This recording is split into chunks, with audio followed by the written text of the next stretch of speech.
فستیڤالەکە بۆ کارەدەستیەکان لەلایەن دەستڕەنگین و خاوەنبارەکانی کەرکووکەوە ڕێکخراوە. جۆرەها بەرهەمی دەستی گەنجان و خواردن نمایش کراوە لەگەڵ پێشەنگایەکی وێنەی تایبەت بە بەرخودان و قارەمانێتی هێزەکانی پێشمەرگە. فستیڤاڵی پاییزەی کللتوری ڕێکخراوی کەیفۆر بە هاوبەشی لەگەڵ ڕێکخراوی نێودەوڵەتی هۆڵەندی بۆ ماوەی 3 ڕۆژ بەردەوامە. لە فستیڤاڵەکەمان پێشانگایەکی دیکومنتاریمان کردوتەوە کە زیاد لە 3 سال ئەلبومی نەبینراوی پێشمەرگە قارەمانەکانی شەڕی داعش پێشکەش بە ئامادەبووان و کەسوکاری سەربردی شەیدانەکرێت. پێم یاشتی پێکەوە ژیان و پیشاندانی کللتوری نەتەوەی کووردە بە وڵاتی هۆڵەندا و سەرجەمەتەوەکانی شاری کردو. من زەیت ڕوزماری دروستەکەم بۆ پڕکردنەوەی قژ و برژانگ و برۆ بۆ کێشەکانی قژ بەعام ئەوانی دەردەڕێویانێ هەر کێشێکی قژیان هەیە چارەسەری ینی تەواوی زەیتی ڕوزماری کێشەکەیان حەلەکات.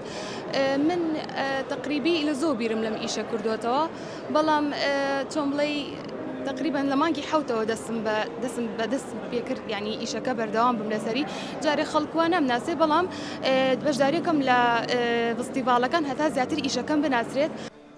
کردنەوەی بازارێک تایبەت بە کەلوپەل و کارە دەستیەکان یەکێکە لە داواکاریەکان بە ئامانجی بە بازارکردن و گەیاندنی بەرهەمەکانیان با کڕیاران. کارێکی باشە هەم پاراستنی کللتورە و هەم دابینکردنی کارە، یعنی ئەبێ ئەم گەنجانە دەستگیرۆیی بکرێن بۆ شوێنیان بۆ دابین بکرێ و کاراسانیان بۆ بکرێت تا بۆ فرۆشتنی ئەو بەرهەمانی کە دروستیانەکەن، چونکە ئەمە خۆی لە خۆیان کۆمەڵی خەڵک لە بێکاری ڕزگارەکەی و کۆمەڵە شتی جوانەخەیتە بازاڕەوە تیاتی تابلۆی جوان و کاری دەستی بەداخەوە کە شوێنێکی کراوەمان نییە بتوانن وەکو بتوانن شتەکانی خۆیان فرۆش بکەن، تەنها دەتوان لە فستیڤاڵەکانە بەشداری بکەن.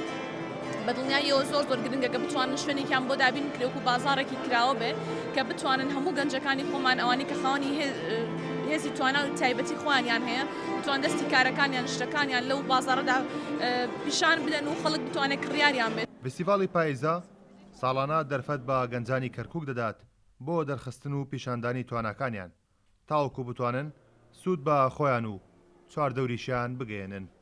کارۆن محەممەد کورساد نیوس کەرکووک.